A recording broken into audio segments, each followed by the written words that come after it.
buenas tardes a todos y muchas gracias por su asistencia. La Real Academia de Ciencias Veterinarias de España va a celebrar sesión pública para recibir como académico correspondiente de esta corporación al doctor don José Manuel Cifuentes Martínez. El secretario leerá el particular del acta.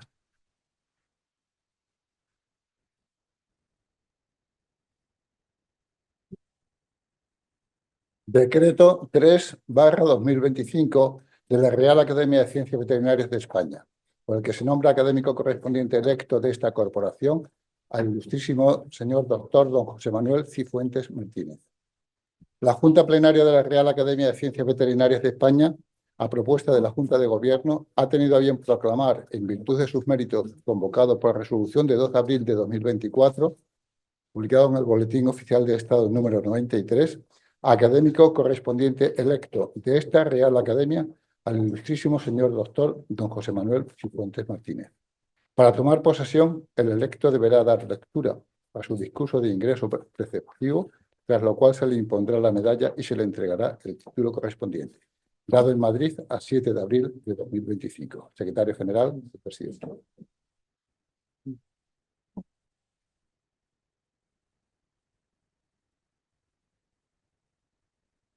El académico electo será presentado por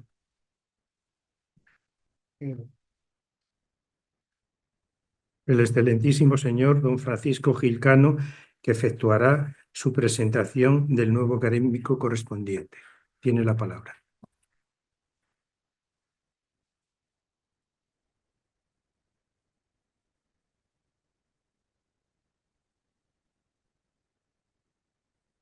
Excelentísimo señor presidente, señoras y señores académicos, autoridades, distinguido público, compañeros y amigos. Es para mí un honor y una satisfacción presentar en esta Real Academia al doctor José Manuel Cifuentes Martínez. El doctor Cifuentes, Manolo, para familiares, amigos y conocidos, nació en 1961 en el seno de una familia humilde en el concello de Mezquita, pequeño municipio montañoso situado en el extremo suroriental de la provincia de Ourense, tierra de castañas, donde en plena Serra do Marabón se pueden pisar 2 países, España y Portugal, y 3 reinos, las antiguas coronas de Galicia, Castilla y Portugal. Cursó los estudios primarios en la escuela unitaria de la localidad y a los 11 años se trasladó con su familia a Madrid, donde estudió BUP, COU y veterinaria, obteniendo el título de licenciado en julio de 1985. Unos meses más tarde, en enero de 1986, es contratado por la Universidad de Santiago de Compostela para impartir clases de anatomía en la por entonces recién creada Facultad de Veterinaria de Lugo. El interés por esta materia surgió durante su etapa de estudiante, ya que desde el primer curso fue alumno interno en el Departamento de Anatomía de la Facultad de Madrid. Será en 1989 cuando alcanza el grado de doctor, mediante lectura y defensa de su tesis doctoral titulada Contribución al conocimiento morfológico y funcional del órgano volvonasal del perro, dirigido por el profesor Ignacio Salazar Beloki. Tras desempeñar los puestos de profesor asociado y titular interino, en 1992, por concurso oposición, obtiene la condición de profesor titular de universidad, cargo que desempeña en la actualidad. Tuve la fortuna de formar parte del tribunal que juzgó la trayectoria docente e investigadora del joven José Manuel, y todavía recuerdo las preciosas preparaciones anatómicas del dedo del caballo que influyó en la presentación de su tema, demostrativa de quien era e iba a ser un excelente anatomista.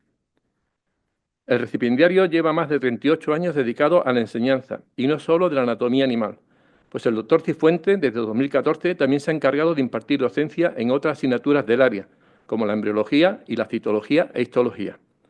Nos encontramos, por tanto, ante uno de los profesores con formación más completa en materia de morfología animal, que ha tratado múltiples y variadas especies, incluyendo mamíferos, aves, reptiles, peces y anfibios, como así acreditan los cursos que ha impartido y recibido.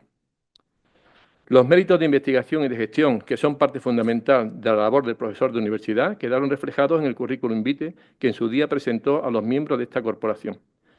Se trata de un currículum investigador amplio y muy equilibrado, donde destaca la publicación de 4 capítulos de libros, más de 60 artículos internacionales, otras tantas comunicaciones a congresos nacionales e internacionales, la dirección de 16 tesis doctorales y de trabajos de investigación, la colaboración en 20 proyectos de investigación y muchos otros méritos que no es momento de describir, pero que le han valido para el reconocimiento de 4 sexenios de investigación, a los que muy pronto se añadirá un quinto. Desde el punto de vista de la gestión, el doctor Cifuentes Martínez ha sido coordinador del Grupo de Investigación Morfología Animal, presidente del Comité de Bioética de la Universidad de Santiago de Compostela, coordinador del programa de doctorado en Investigación Básica y Aplicada en Ciencias Veterinarias y vicerrector adjunto de Investigación de tercer ciclo y extensión docente. También ha sido subdirector del área de Ciencias de la Salud de la Escuela de Doctorado Internacional y durante 14 años desempeñó el cargo de secretario del Departamento de Anatomía y Producción Animal. En definitiva, un profesor apreciado por sus compañeros de facultad y sin duda reconocido por su valía como buen gestor y don de gente. A todo ello se añade la facilidad para los idiomas, acreditando niveles de conocimientos en inglés, francés, portugués y gallego. Y ha completado y enriquecido su formación docente e investigadora, recibiendo cursos formativos de distinta naturaleza y realizando estancias en importantes centros extranjeros, como la formalizada durante un año en la Facultad de Medicina de Boston. Respecto a su relación con la sección quinta de esta Real Academia, y concretamente en lo relativo a la historia veterinaria, en 2007 el profesor Cifuentes dirigió la tesis doctoral titulada Apuntes para una biografía de Juan Ros Codina, veterinaria y mejora pecuaria en Galicia entre 2 siglos, 1874-1931. La tesis le permitió entablar una gran amistad y estrecha colaboración con su doctorando, el doctor Diego Conde Gómez, reconocido historiador veterinario y académico correspondiente de esta misma sección, y a quien en sus propias palabras considera responsable de su despertar por el interés de la historia.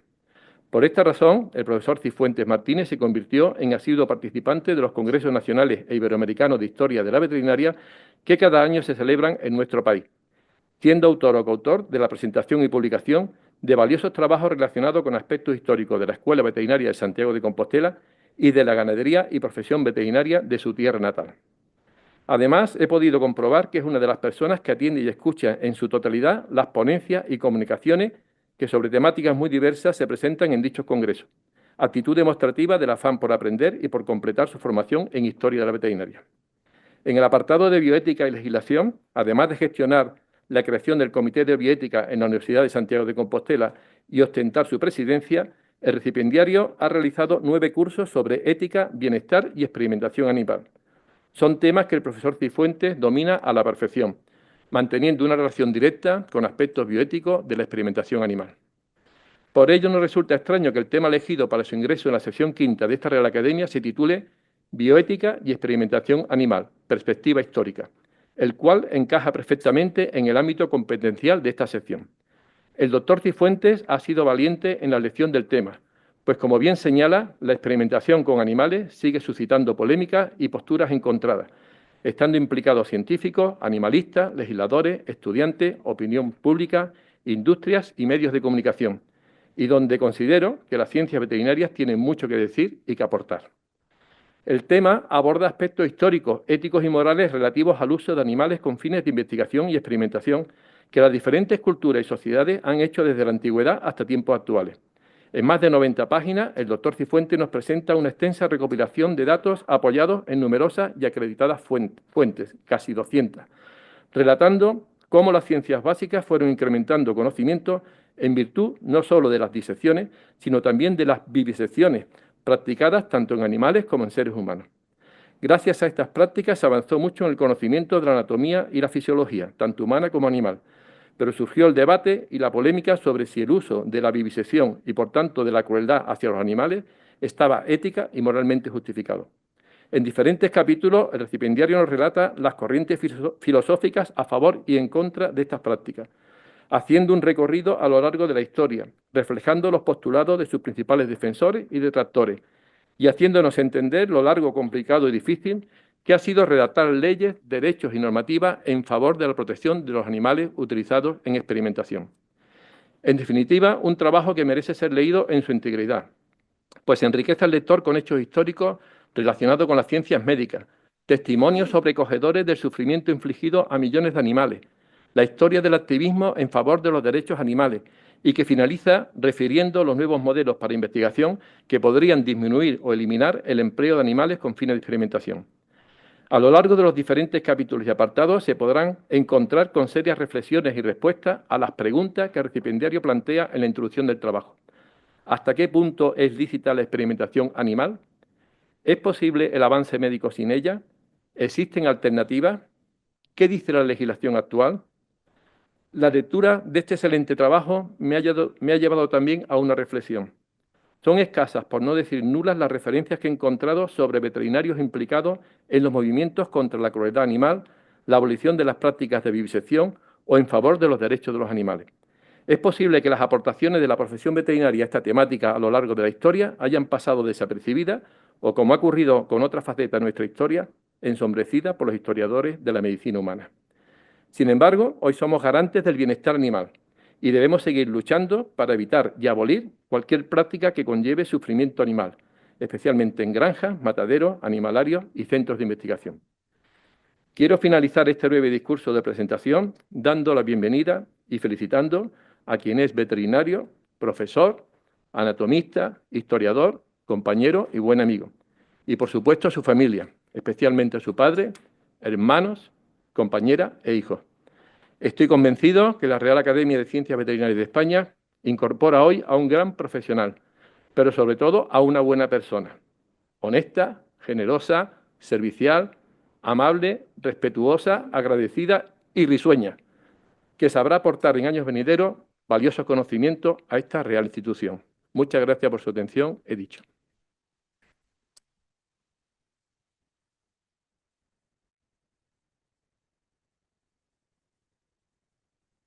Muchas gracias, excelentísimo señor don Francisco Gil-Cano, académico de la RACVE. Ahora tiene la palabra el doctor don José Manuel Pérez y Fuentes para dar lectura al discurso de ingreso titulado Bioética y experimentación animal, perspectiva histórica.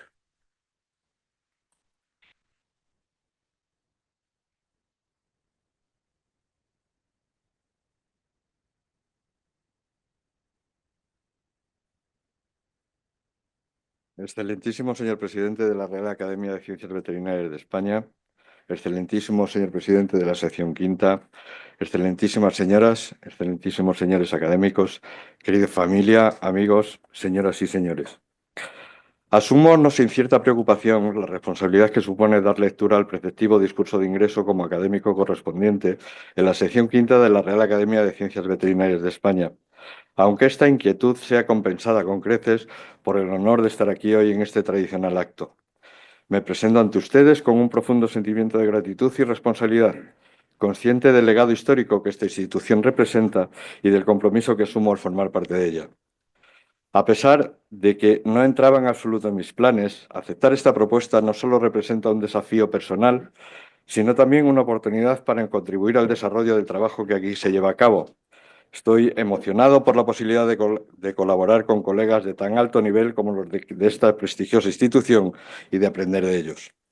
Este tipo de distinciones, aunque gratificantes, también me hacen reflexionar sobre la humildad y la importancia de valorar el trabajo en equipo, y reconozco que cada logro es el resultado de un esfuerzo colectivo. Dice un proverbio africano: si quieres ir rápido, ve solo; si quieres llegar lejos, ve acompañado. Por tanto, es para mí una satisfacción dejar constancia del agradecimiento a los que de una forma u otra me han ayudado a llegar a donde estoy. Agradecer a los académicos y académicas que apoyaron con su voto mi candidatura. Espero estar a la altura y haré lo posible por no defraudar el honor que se me otorga y con humildad y trabajo colaborar en las actividades para las que se me requiera. A los 3 académicos que creyeron que reunían los méritos necesarios para ocupar esta plaza y que tuvieron la gentileza de avalar la solicitud de ingreso: el doctor José Manuel Echaniz Macazaga, gran estudioso e investigador de la veterinaria vasca y excepcional comunicador de verbo ágil y agudo; al doctor Ángel Salvador Velasco, ejemplo de gratitud, de rigurosidad en sus trabajos sobre la historia veterinaria; y al doctor Francisco Gil-Cano, que además del aval, es para mí un placer y un honor que aceptara la encomienda de la Academia para presentar este acto. A pesar de la distancia geográfica que hemos tenido la oportunidad de compartir inquietudes docentes e investigadoras en numerosas ocasiones. Su pasión por la anatomía veterinaria no solo se refleja en su trayectoria académica, sino también en su compromiso inquebrantable con la formación de nuevas generaciones de veterinarios. Son de destacar no solo sus logros académicos, sino también la persona excepcional que es, un colega generoso y un amigo leal. Querido Francis, muchísimas gracias por tu amable y generosa presentación. Mi gratitud a los académicos doctores María Cinta Mañé y Miguel Ángel Vives Vallez por su amistad y apoyo incondicional en este proceso. Ambos son ejemplos de sensatez, generosidad en la palabra y en sus actos. Mi reconocimiento al trabajo realizado a lo largo de estos años en pro de la historia y en su encomiable labor a través de la página web de Amigos de la Historia de la Veterinaria. Junto con los mencionados anteriormente y algunos más, como los doctores Luis Ángel Moreno Fernández Caparrós, Francisco Luis de Esa Santiesteban, José Antonio Mendizábal Aizpuru, José Enrique Jordatrillo, conforman un grupo de personas que dedican su tiempo y esfuerzo de forma altruista a mantener viva la llama de la historia y aportar su conocimiento. Una mención muy especial merece el académico doctor Diego Conde Gómez, responsable de despertar en mí el interés por la historia, por la pasión con la que trata todos estos temas y además de compartir sus conocimientos, que son muchos, y su trabajo de manera altruista, también tuvo la generosidad de compartir a los amigos. Durante estos años me ha contagiado el aprecio por la historia de la profesión, dedicación que no solamente complementa nuestros menesteres diarios, sino que ha servido para forjar una sincera amistad. Debo añadir que admiro su habilidad para superar la dificultad que tiene compatibilizar de una manera eficaz el estudio y divulgación de nuestro pasado profesional con el esfuerzo que exige la plena dedicación al ejercicio laboral o a la conciliación de la vida familiar. Ben, querido amigo, ti pertences a ese escollido grupo dos voces xenerosos. Moitas gracias pola tua amizade. No puedo olvidar a mi familia, a quien quiero dar las gracias por todo lo que me han dado, especialmente a mis padres, tanto biológicos como los que han compartido esa misión. Ejemplo de sacrificio vital, que me inculcaron los valores de honradez, esfuerzo y respeto hacia los demás y que han conformado la persona que soy. A Sergio y Elisa, mis hermanos, siempre presentes cuando los necesité, apoyando, reconociendo y apreciando el trabajo realizado. A Chus, mi compañera, mi amiga, y a mis dos hijos, Dima y Daniel, por su apoyo y comprensión, por la dedicación a las tareas universitarias, que en no pocas ocasiones restaron la necesaria dedicación a la convivencia.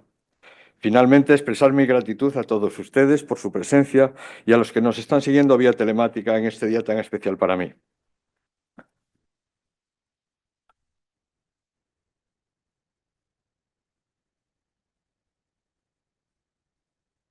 La razón de elegir el tema bioética y experimentación animal han sido diversas. En primer lugar, está el hecho de que tiene un encaje en la denominación y las funciones que el Estatuto de la Real Academia de Ciencias Veterinarias le otorga a la sección quinta: Historia, Deontología, Bioética, Legislación y Humanidades. Otro aspecto a tener en consideración, como apuntaba el doctor Gil Cano, es que actualmente la experimentación mediante el uso de animales es un tema que suscita controversia en diferentes sectores sociales.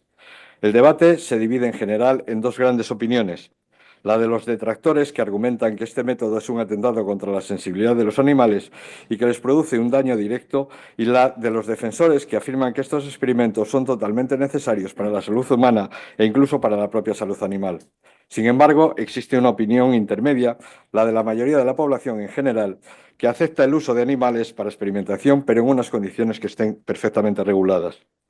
Donde quiera que ustedes o yo decidamos situarnos en este continuo, nunca debemos perder de vista el hecho de que muchos de los beneficios médicos que la humanidad ha conseguido hasta el siglo XXI han surgido gracias al uso de animales en investigación. Intentaremos, por tanto, abordar de una manera objetiva la experimentación animal y las diferentes opiniones que se generan en torno a este tema. Para ello, en una primera parte, se tratará la evolución de la experimentación animal a lo largo de la historia, resaltando algunos de los logros que nos parecen más relevantes, para a continuación exponer distintos argumentos que se han planteado en contra y esbozar el estado actual del tema. Los animales vivos, tanto humanos como no humanos, parecen haber sido utilizados por primera vez en la antigüedad, principalmente para satisfacer la curiosidad anatómica. La atenta observación al descuartizar estos animales permitió captar ciertas características anatómicas generales, como huesos, cavidades corporales, musculatura y órganos internos, estableciendo así un conocimiento original de la anatomía comparada, conocimientos que quedaron plasmados en algunas pinturas rupestres. El papiro de Evers describe más de 800 preparados de origen animal, mineral y vegetal utilizados para tratar enfermedades. El primer tratado sobre medicamentos de China del siglo I a.C. menciona 365 medicamentos con propiedades útiles. Sin embargo, ningún documento egipcio o chino describe quién y o cómo se descubrieron o desarrollaron estos remedios, pero la observación y quizás la experimentación rudimentaria intencionada debieron ser las herramientas principales. Literaturas posteriores, egipcias, griegas, árabes y chinas, detallan el uso de humanos y animales para explorar y desarrollar el conocimiento de la anatomía y los procedimientos quirúrgicos rudimentarios, así como pociones iteríacas.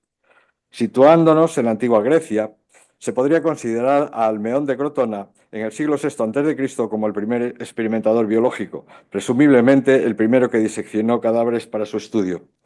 Aristóteles, Platón e Hipócrates iniciaron la búsqueda de la comprensión de los fenómenos fisiológicos sin recurrir al misticismo, una práctica común en la época. Aristóteles es reconocido como el primero en realizar experimentos, o dicho de otro modo, haber añadido la manipulación a la observación de animales vivos. Destacan también dos figuras en Alejandría, Herófilo de Calcedonia, considerado el padre de la anatomía, y el Asístrato de Ceos. Herófilo demostró la diferencia entre nervios y tendones a nivel de su función, y el Asístrato justificó la vivisección para poder observar el funcionamiento de los seres vivos antes de que aparezcan los fenómenos post-mortem. Hipócrates de Cos fue un prestigioso médico de la antigua Grecia, al que se le reconoce como el padre de la medicina. En sus escritos, entre otras cosas, describe una experiencia en la que se seccionó la garganta a un cerdo, al que se le dio de beber agua teñida con un colorante para comprobar el reflejo de deglución. Mitrídates VI puede ser considerado el iniciador de la toxicología experimental. La vida de Mitrídates está envuelta en relatos de tintes semilegendarios. La leyenda más conocida es la de su resistencia a los venenos.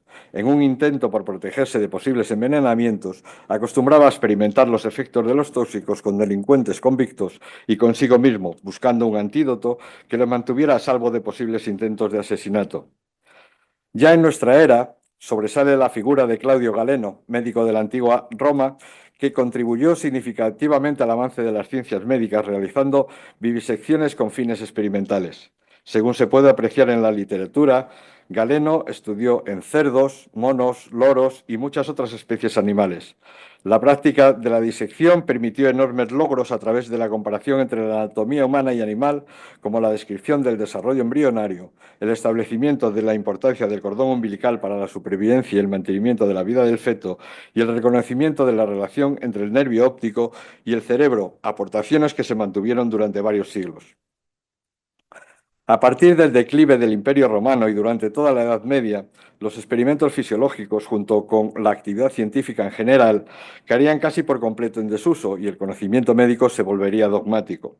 En una Europa cada vez más cristianizada, había poca motivación para perseguir el avance científico del conocimiento médico, ya que la gente se preocupaba más por la vida eterna que por la vida mundana, y volvía a las creencias prehipocráticas en las causas sobrenaturales de las enfermedades y en el poder curativo de la fe y la superstición. Además de la difusión del cristianismo, que consideraba irrespetuosas tanto la disección de animales como las autopsias, el islamismo que llegó al sur de Europa tampoco era partidario de la manipulación de cadáveres. La Escuela Médica Salernitana, fundada en el siglo IX, fue la primera escuela medieval que influyó notablemente en Europa entre los siglos IX y XII, periodo en el que alcanzó su mayor esplendor. Se le atribuye a esta institución la publicación de más de 100 libros de medicina. Entre los que se volvieron clásicos se puede mencionar Anatomía Porci, dado que las clases de anatomía se daban diseccionando cerdos, ya que solo se permitía una disección humana cada 5 años. Puede resultar difícil comprender la aparente indiferencia ante el sufrimiento animal que se exhibía en el sur de Europa en aquella época. La Iglesia cristiana suscribía la opinión de que los humanos, bendecidos con el don divino de la razón, no compartían un linaje común con otros animales. Santo Tomás de Aquino había declarado en su Suma Teológica en 1260 que los humanos eran únicos. Todos los demás animales eran incapaces de racionalidad porque no poseían mente. Solo los humanos tenían alma y capacidad de razonar. Sin alma, los animales no humanos eran meros objetos desprovistos de personalidad y derechos. Existían solo para las necesidades humanas y estaban desprovistos de estatus moral. Esto, no obstante, no quiere decir que la Iglesia cristiana apoyara la opinión de que la ausencia de estatus moral significaba que cualquier forma de crueldad era aceptable. Durante los siglos XVI y XVII, los estudios anatómicos obtenidos a partir de la realización de autopsias impulsaron a investigar sobre la funcionalidad de los órganos con los que se comenzó de nuevo a experimentar con animales. A principios del siglo XVII, Andreas Vesalius Reconocido como el creador de la anatomía moderna, utilizó cerdos y perros como modelos experimentales. Durante demostraciones anatómicas públicas, se abría a un animal, normalmente un perro, y mientras aún estaba vivo, se especulaba sobre la función de cada órgano a medida que se localizaba. De los registros de estos procedimientos se desprende que el bienestar de los sujetos experimentales era una baja prioridad para estos primeros viviseccionistas. El siglo XVII vivió una explosión de interés por la actividad científica. El Lord Canciller británico Francis Bacon, considerado por muchos el fundador de la metodología científica moderna, afirmó que se podía aprender mucho sobre el cuerpo humano y su funcionamiento viviseccionando animales no humanos, y que tal disección obviaba la necesidad de la práctica moralmente repugnante, pero no obstante bastante común, de la vivisección humana que involucraba a criminales. El filósofo René Descartes desempeñaría un papel importante en los primeros debates sobre la vivisección. Las actitudes humanistas centradas en el cristianismo, tan prevalentes en toda Europa, se exageraron hasta convertirse en una filosofía mecanicista tras la publicación del Discurso del Método en 1637. En él, Descartes afirmó que era posible describir a los humanos y otros animales como máquinas complejas. Sus cuerpos obedecerían leyes mecánicas conocidas. Descartes también creía, sin embargo, que el don divino del alma distinguía al animal humano de todos los demás. No solo los humanos eran conscientes y capaces de pensar racionalmente, de realizar actos de libre albedrío y tenían un lenguaje verdadero. Solo los humanos podían declarar cogito ergo sum, pienso, luego existo. Se ha argumentado, sin embargo, que las opiniones de Descartes sobre los animales fueron malinterpretadas, malinterpretaciones que pueden no haber estado siempre libres de malicia, tanto por sus contemporáneos como por los críticos actuales, ya que no afirmó explícitamente que los animales fueran incapaces de sentir dolor, y de hecho reconoció que podían hacerlo en la medida en que dependiera de un órgano corporal, e incluso admitió que los animales fueran capaces de sentimientos como el miedo, la ira, la esperanza o la alegría. No obstante, independientemente de que fuera mal interpretado o no, el maquinismo cartesiano sería evocado recurrentemente en defensa de la vivisección durante los siglos XVII y XVIII.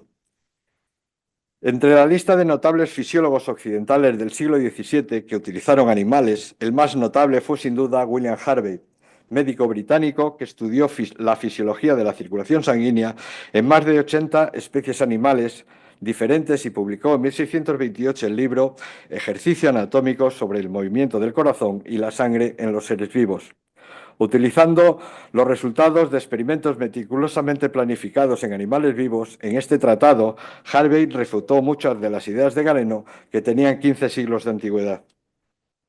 Extrapoló el descubrimiento a los humanos y, al hacerlo, demostró el valor de la vivisección no solo para satisfacer la curiosidad anatómica, sino también para la investigación fisiológica comparada. Como resultado de los experimentos de Harvey, muchos otros investigadores estaban ansiosos por profundizar en el funcionamiento del cuerpo animal. Se usaron inyecciones, bombas para inflar los pulmones, varios tipos de intervenciones quirúrgicas y la recientemente inventada bomba de vacío para estudiar distintos aspectos de la respiración y el metabolismo. Los perros y las ovejas eran los animales preferidos en estos experimentos, pero no los únicos. Así, por ejemplo, Marcelo Malpighi usó decenas de ranas para demostrar la anastomosis entre venas y arterias. La mayoría de los fisiólogos no esperaban que de sus experimentos se derivaran aplicaciones terapéuticas directas. Hubo, sin embargo, algunas excepciones, como los intentos de Richard Lower de realizar transfusiones de sangre intra e interespecíficas pensando en su aplicación médica, o el uso que hizo John Belfer de animales como sustitutos de los humanos para inferir la toxicidad de varias sustancias, una práctica que se sigue llevando a cabo en la actualidad. La fisiología del siglo XVII marcaría el inicio de la investigación científica moderna en las ciencias de la vida. Los experimentos con animales demostraron ahora ser más informativos y pertinentes que nunca para obtener conocimientos científicamente sólidos sobre los procesos biológicos básicos. Durante el siglo XVIII, el ritmo de la investigación biomédica aumentó considerablemente. Entre los muchos fisiólogos notables del siglo XVIII destacaron los polímatas Stephen Hales y Albert von Haller. Hales fue un clérigo inglés que hizo importantes contribuciones en varios campos científicos como la medicina, la fisiología, la química y la botánica, en 1733, realizó el primer registro de la presión arterial en caballos y perros cuando midió el crecimiento de una columna de sangre en un tubo de cristal metido en una arteria. Von Haller fue otro importante científico de este siglo que introdujo conocimientos sobre inflamación, neurofisiología, función cardíaca y hemodinámica, todo ello mediante el uso de modelos animales. Usó casi 200 animales de distintas especies en una serie de experimentos dedicados a comprobar la irritabilidad. También fue la primera persona que pide perdón por infligir dolor a los animales. La disculpa de Von Haller indica que se estaba desarrollando un nuevo sentido de la responsabilidad hacia los animales, que se pueden encontrar en varias publicaciones a partir de la última década del siglo XVII. Tanto entre los filósofos como entre los fisiólogos, el tema de debate ya no era si los animales podían sentir o no, y en qué medida, sino si la vivisección era justificable por el beneficio que de ella se derivaba para los seres humanos. Aunque el conocimiento de las funciones corporales y la patología era aún incipiente en aquella época, los fisiólogos del siglo XVIII diferían de sus predecesores del siglo XVII, ya que creían en que algún día podrían lograrse mejoras médicas mediante el avance del conocimiento por medio de la experimentación animal. A principios del siglo XIX, la medicina estaba experimentando una gran revolución. La organización de la práctica médica estaba cambiando, con la construcción de hospitales, la formación universitaria de médicos y la invención de nuevos instrumentos y métodos para la profesión médica. Como consecuencia, la práctica médica empezó a centrarse cada vez más en comprender la patología y la progresión de la enfermedad, persiguiendo un diagnóstico y un pronóstico más precisos y proporcionando así información fiable y útil. Sin embargo, este aumento de los conocimientos médicos se produciría a veces a costa de ensayos no aprobados, procedimientos invasivos y falta de respeto por lo que hoy llamaríamos los derechos de los pacientes. Entre otros muchos científicos, dos médicos fisiólogos sobresalen por sus contribuciones a la fisiología experimental, François Magendie y sobre todo su discípulo Claude Bernard. François Magendie fue uno de los primeros en determinar que muchos procesos corporales eran el resultado del funcionamiento de varios órganos. Esta comprensión puso en marcha numerosos experimentos que involucraban procedimientos de manipulación en lugar de simples observaciones internas. Aunque muchos de sus experimentos fueron desacertados o fallidos, Magendie es descrito como el fundador de la fisiología moderna. Claude Bernard publicó en 1865 la introducción al estudio de la medicina experimental.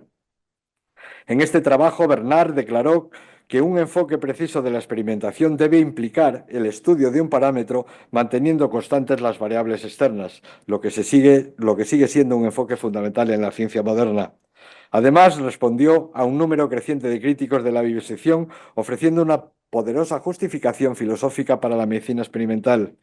Defendía que solo los experimentos con animales, debidamente controlados y rigurosamente realizados, podían proporcionar información fiable sobre la fisiología y la patología de relevancia médica, marcando un hito en la medicina experimental. El trabajo de fisiólogos como Magendie y Bernard, junto con el descubrimiento de las propiedades anestésicas del éter, dieron como resultado la adopción de procedimientos quirúrgicos técnicamente sofisticados. La experimentación con animales se convirtió en una rutina en un número cada vez mayor de laboratorios de fisiología de toda Europa. En 1860, Louis Pasteur descubrió que unas partículas microscópicas eran la causa de la pebrina, utilizando el gusano de seda como modelo animal experimental. Estas partículas se denominaban vibrios y Pasteur vio que eliminando los vibrios los animales crecían sin manifestar la enfermedad, demostrando así la teoría de los microorganismos como causantes de enfermedades. A finales de 1870, Pasteur dirigió su atención a otras dos enfermedades que afectaban a los animales, el carbunco en las ovejas y el cólera en los pollos, y posteriormente también desarrolló la primera vacuna contra la rabia. La vacuna resultó ser eficaz para proteger a los perros y más tarde a los humanos. Pasteur y otros científicos de la época se dieron cuenta de que el estudio de las enfermedades utilizando modelos animales reportaría beneficios no solo para la salud animal, sino también para la salud humana.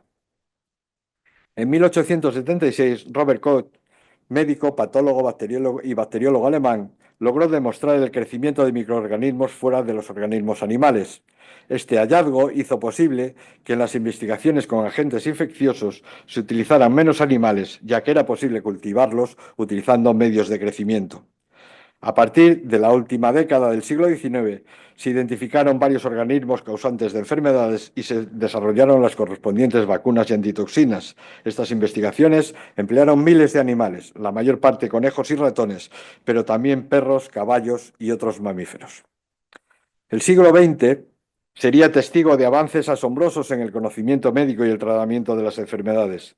El descubrimiento de vitaminas, hormonas, antibióticos, transfusiones de sangre seguras, vacunas nuevas y más seguras, insulina, hemodiálisis, quimioterapia, radioterapia, la erradicación de la viruela y la casi erradicación de la poliomielitis, medios avanzados de diagnóstico y nuevas técnicas quirúrgicas, son solo unos ejemplos de los logros médicos del siglo XX que no solo han salvado millones de vidas humanas y no humanas, sino que también ha permitido a innumerables seres humanos y animales vivir mejor mediante el alivio del sufrimiento inducido por las enfermedades. En los avances de biomedicina, la investigación con animales ha desempeñado un papel de enorme relevancia. Valga como ejemplo que de los 103 premios Nobel de Fisiología o Medicina otorgados desde 1901, en 83 ocasiones se otorgaron a trabajos realizados en especies de vertebrados distintas de los humanos, mientras que en otros 4 casos la investigación se basó en gran medida en resultados obtenidos de experimentos con animales vertebrados. La atenuación de la oposición al uso de animales en las ciencias biológicas también tuvo algo que ver con la aparición de especies de roedores como modelo animal recurrente en investigación. A diferencia de los perros o los caballos, los roedores, como los ratones y las ratas, eran vistos como criaturas despreciables por la mayoría del público y, por lo tanto, menos dignos de consideración moral, lo que a su vez consideraba más aceptable su uso en la investigación. En el 2002, el ratón se convirtió en el segundo mamífero, después de los humanos, en tener su genoma completo secuenciado. Estas, junto con otras tecnologías, han abierto posibilidades ilimitadas para mantener la función de los genes y su influencia en varias enfermedades genéticas y no genéticas, y han convertido al ratón en el modelo animal más comúnmente utilizado en la actualidad, con perspectivas de que continuará desempeñando un papel central en la biomedicina del futuro.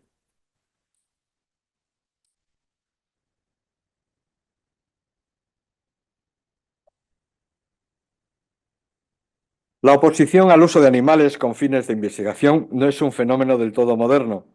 A medida que el número de experimentos había aumentado con el tiempo, también lo había hecho la resistencia a ellos. En los países occidentales existen ahora controles rígidos para impedir la explotación imprudente de animales de laboratorio. Estas regulaciones tuvieron su origen en la Inglaterra del siglo XIX, donde la oposición a los dolorosos experimentos con animales culminó en una legislación de gran alcance.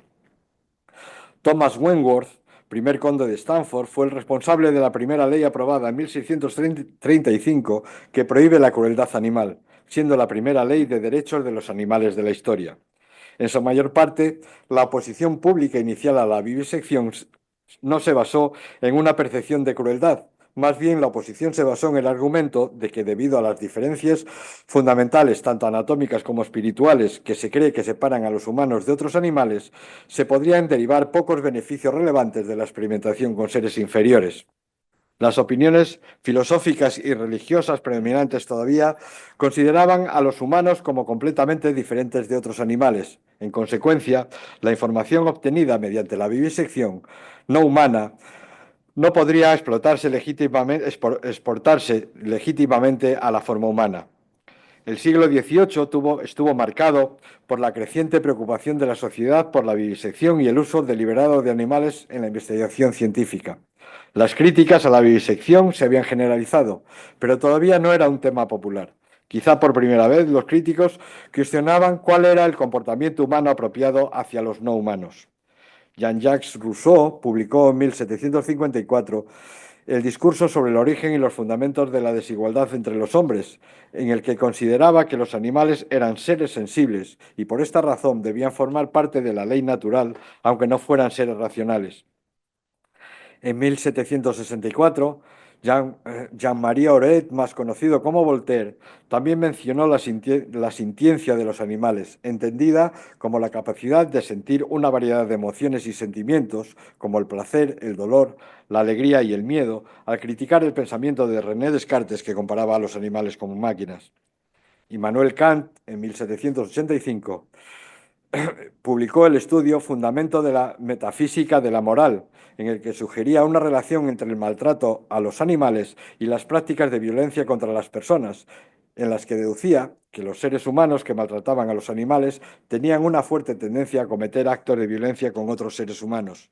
No obstante, afirmaba que, si bien deploraba la crueldad excesiva, los animales existían para beneficio humano. A principios de la década de 1820, Jeremy Bentham, considerado como el creador del utilitarismo como filosofía moral, cuyas ideas se centraban en el bienestar de las personas, extendiéndose también a otros seres vivos capaces de sentir dolor o placer, lo que incluía a los animales, hace alusión en sus escritos a la cuestión animal. Con relación a la sintiencia, preguntando al lector si la cuestión no debía ser si los animales podían razonar ni si podían hablar, sino si podían sufrir. Esta pregunta hizo reflexionar a la sociedad sobre esta cuestión. La Sociedad para la Prevención de la Crueldad contra los Animales se inauguró en 1824 y sus miembros se comprometieron con los principios de bondad hacia los animales, educando al público en general sobre la crueldad y presionando a los parlamentarios para que se promulgaran leyes contra la crueldad.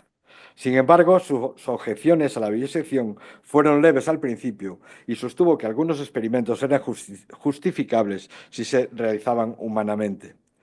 El Reino Unido aprobó una ley para la protección animal en 1822 con el título Ley para prevenir la crueldad y el tratamiento inadecuado del ganado, conocida como Ley Martin en honor al miembro del Parlamento y activista por los derechos de los animales Richard Martin.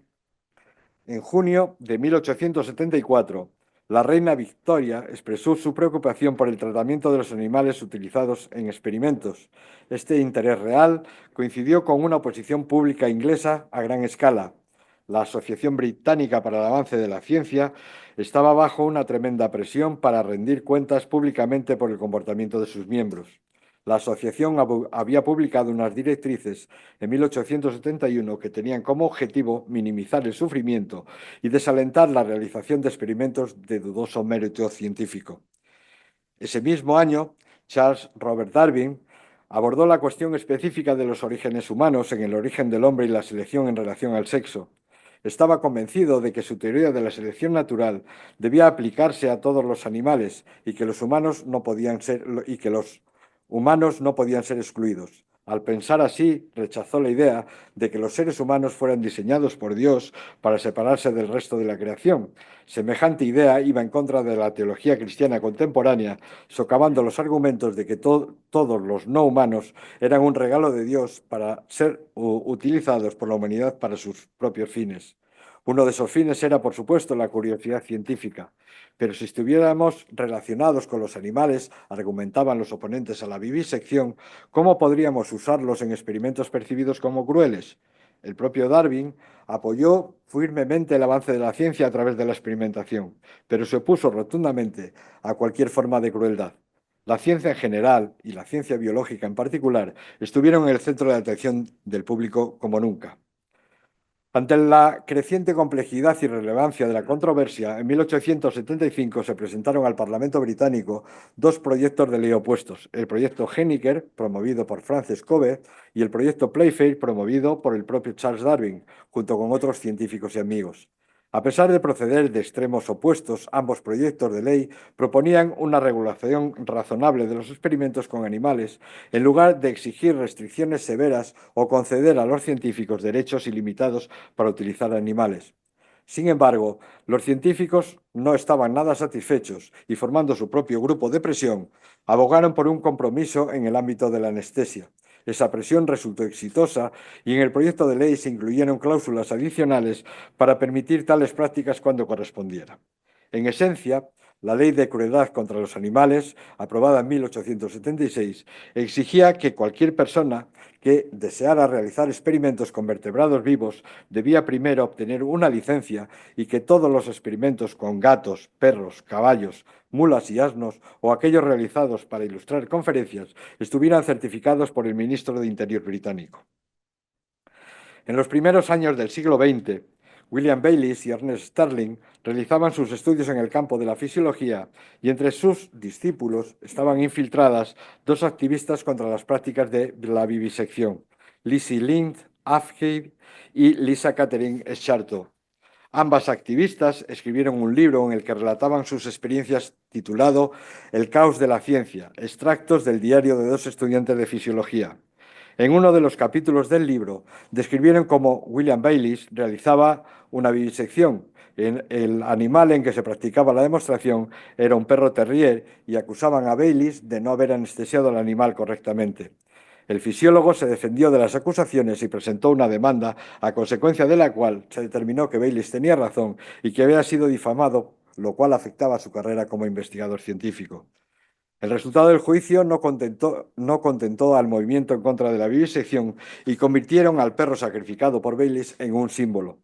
Richard Ryder ilustró este profundo sentimiento. Describió cómo en 1906 se erigió en Battersea Park, en Londres, una estatua de bronce en homenaje a un perro utilizado en experimentos por el personal y los estudiantes del University College de Londres. Las continuas presiones dieron lugar a una segunda comisión real de investigación, pero el público, animado por los avances médicos, se mostró menos dispuesto a condenar toda experimentación. La influencia de las sociedades abolicionistas decayó y tras la Primera Guerra Mundial, grupos con objetivos más moderados adquirieron protagonismo. En 1926, Charles Hume, escritor británico y trabajador en bienestar animal, fundó la Sociedad para el Bienestar Animal de la Universidad de Londres, que años más tarde se convertiría en la Federación de Universidades para el Bienestar Animal. Entre los logros de esta sociedad destaca la publicación, en 1947, del Manual sobre el cuidado y manejo de los animales de laboratorio, que se encuentra actualmente en su 6ª edición. La preocupación por el bienestar de los animales se extendió más allá de Inglaterra a medida que el siglo XIX se acercaba a su fin. El asunto del perro de Bayliss tuvo una gran repercusión en la difusión de las ideas antiviviseccionistas, lo que ayudó considerablemente a que el movimiento experimentase un gran crecimiento y surgieran numerosas asociaciones en diferentes países. El propio Charles Hume encargó un estudio general sobre las técnicas humanitarias en la experimentación animal al zoólogo William Russell y al microbiólogo Rex Burch. A partir de ese trabajo, Russell y Burch desarrollarían el principio de las 3 Rs: reemplazo, reducción, refinamiento. Principios que se desarrollan ampliamente en su libro Los principios de la técnica experimental humanitaria. El reemplazo se definió como cualquier método científico que emplee material no sensible para sustituir a los métodos que utilizan vertebrados vivos conscientes. La reducción como la disminución del número de animales utilizados para obtener información de una determinada calidad y precisión, y el refinamiento como el conjunto de medidas emprendidas para disminuir la incidencia o la gravedad de los procedimientos aplicados a los animales que tienen que ser utilizados. A partir de ahí se crearon supuestos que pretendían humanizar el uso de animales en la enseñanza y la investigación, así como garantizar el bienestar. En la evolución del movimiento en contra de la experimentación animal tuvo un papel muy relevante el psicólogo Richard Ryder, uno de los reformadores de la Asociación de Saboteadores de la Caza. Ryder comenzó a escribir cartas a diversos periódicos y a repartir folletos en las universidades. Fue en aquellas protestas donde acuñó el término de especismo, según el cual se atribuye a los animales un valor moral inferior por el mero hecho de pertenecer a una especie diferente, lo que se considera no menos justificable que el racismo o el sexismo. La oposición a los experimentos con animales resurgió en la segunda mitad del siglo XX, en particular tras la publicación en 1975 de Liberación Animal del filósofo australiano Peter Singer. Singer ofreció una sólida base filosófica para el movimiento por los derechos de los animales al argumentar que el uso de animales en investigación, así como para alimento, ropa o cualquier otro fin, se basa principalmente en el principio de especismo. La mencionada Liberación Animal de Peter Singer, junto con Víctimas de la Ciencia de Richard Ryder y más tarde Derechos Animales y Moralidad Humana de Bernard Rolling, fueron publicaciones cruciales en el resurgimiento del debate sobre el valor relativo costes frente a beneficios de la experimentación con animales. Los científicos ya no podían defender todos los experimentos de la forma un tanto paternalistas de algunos de sus predecesores. Se les desafiaba a defender sus prácticas en un terreno filosófico y a demostrar una distinción moralmente relevante entre seres humanos y no humanos que pudiera justificar el uso de unos y no de otros en experimentos de laboratorio. Al mismo tiempo que surgían asociaciones que defendían la violencia como método de defensa de los derechos de los animales, como el Frente de Liberación Animal o la Milicia de Derechos de los Animales, otras personalidades llegaron al movimiento con nuevas ideas. Henry Spira fue el iniciador de las primeras campañas de desprestigio y creó las listas de la vergüenza de organizaciones que usaban animales. Sus campañas más notables fueron en contra de la investigación cosmética, en particular contra la multinacional de productos de belleza Revlon. En 1983 se publicó el libro El caso de los derechos de los animales, escrito por el filósofo estadounidense Tom Regan, que contribuyó significativamente a las cuestiones éticas del uso de animales en la ciencia, mostrando una visión que cuestionaría el uso de animales en la investigación o de cualquier otra forma en general, independientemente del propósito de la investigación. En 1985, los Principios Rectores Internacionales para la Investigación Biomédica con Animales fueron publicados por el Consejo de Organizaciones Internacionales de Ciencias Médicas. Un año después tuvo lugar el Convenio Europeo para la Protección de Animales Vertebrados utilizados para experimentación y otros fines científicos, en el que se discutieron las directrices para el uso de animales en investigación en la Unión Europea, publicándose la Directiva 86/609. En 1989 se creó en Alemania la Oficina Central de Registro y Evaluación de Métodos Sustitutivos y Complementarios para la Experimentación con Animales, el primer centro de documentación y evaluación de métodos alternativos a la experimentación animal. En 1999, la Declaración de Bolonia, firmada en el Tercer Congreso Mundial sobre Alternativas y Usos de Animales en las Ciencias de la Vida, reafirmaría que la ciencia humanitaria es un prerequisito para la buena ciencia y se logra mejor en relación con los procedimientos con animales de laboratorio mediante la vigorosa promoción y aplicación de las 3 Rs. En 2004 se estableció en Inglaterra el Centro Nacional para las 3 Rs, una institución clave dedicada al desarrollo de metodologías vinculadas a este principio. En 2010, el Parlamento Europeo adoptó la Directiva 2010/63 sobre la protección de animales utilizados para fines científicos, basándose en la premisa de que el bienestar animal es un valor común entre los países de la Unión Europea, tal como lo establece el artículo 13 del Tratado de Funcionamiento de la Unión Europea. Esta directiva orientó las actividades de los países miembros del bloque europeo. En la última década, la investigación sin animales ha experimentado un notable avance. Cada día se publican nuevos métodos de investigación que prescinden del uso de animales.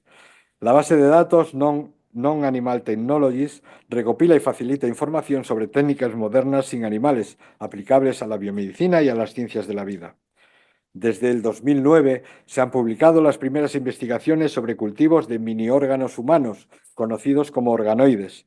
Este avance ha acelerado el cultivo de tejidos tridimensionales humanos y ha abierto nuevas posibilidades para aplicaciones biomédicas, dando lugar a innovaciones como los sistemas de órganos en un chip y la medicina personalizada. Estas tecnologías tienen el potencial de eliminar por completo la experimentación con animales, aunque el camino aún está en sus primeras etapas. Los modelos computacionales complejos denominados in silico también están demostrando ser una herramienta precisa para predecir procesos en investigación toxicológica, con tasas de éxito impresionantes. Los enfoques in silico han mostrado una mayor previsibilidad en las pruebas de toxicología que los experimentos con animales. A modo de resumen o conclusiones, podríamos decir que las actividades que involucran el uso de animales en la enseñanza y en la investigación comenzaron a reportarse hace miles de años. A lo largo de todos esos años se utilizaron animales con el objeto de aclarar dudas que inquietaban a los estudiosos de la época. Con el tiempo, ese uso indiscriminado comenzó a ser cuestionado y se intensificó la búsqueda de la protección de los animales involucrados en esas actividades. Se han creado leyes en todo el mundo, se investigan y desarrollan métodos alternativos y hoy en día se utiliza a los animales de forma ética, humana, para proteger su bienestar. No obstante, la controversia histórica en torno a la investigación con animales dista mucho de estar zanjada.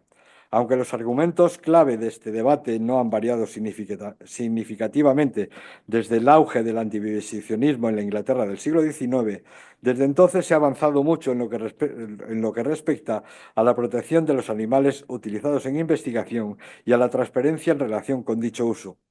Aunque los experimentos con animales han desempeñado un papel vital en el progreso científico y biomédico y es probable que sigan haciéndolo en un futuro próximo, es importante seguir centrándose en la mejora continua del bienestar de los animales de laboratorio, así como en el desarrollo de alternativas de sustitución de los experimentos con animales.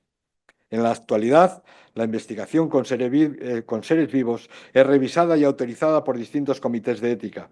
El uso de animales en investigación conlleva una obligación legal y moral para asegurar su bienestar y causarles el menor sufrimiento posible, lo que además resulta beneficioso para el propio proceso experimental, ya que las dificultades y el estrés experimentado por los animales pueden llevar a tener resultados no fiables. La visión de una investigación sin animales cada vez se acerca más. Los modelos de organoides humanos y los sistemas de órganos en chips avanzados que se pueden combinar con enfoques in silico ya son una realidad. Muchas gracias por su atención. He dicho.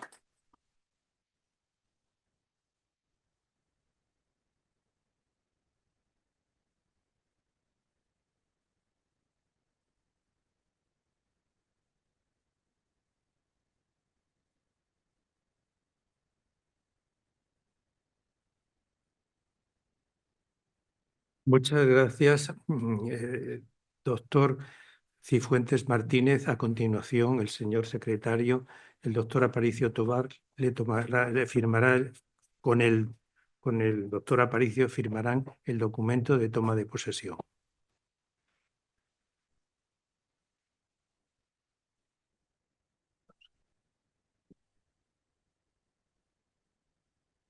Te prometo. Vale. Firma primero aquí, después aquí, firma aquí. Pero, me tienes que leer. Yo, José Manuel Cifuentes Martínez, doctor en veterinaria por la Universidad de Santiago de Compostela, prometo acatar los estatutos vigentes de la Real Academia de Ciencias Veterinarias de España en virtud de mi nombramiento como académico correspondiente, dando testimonio de ello mediante la firma rubricada que estampo junto con la del señor presidente y la del señor secretario general en este documento de toma de posesión. Madrid, a 7 de abril de 2025.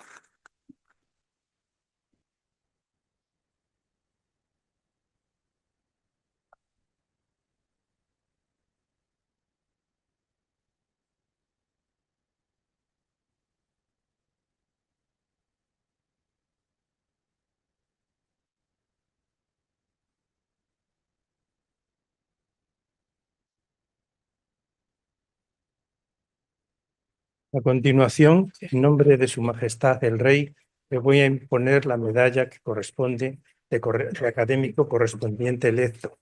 Por elección suya, estará en la quinta sección de Historia, Bioética, Deontología, Humanidades. Asimismo, le entrego el diploma correspondiente. Enhorabuena.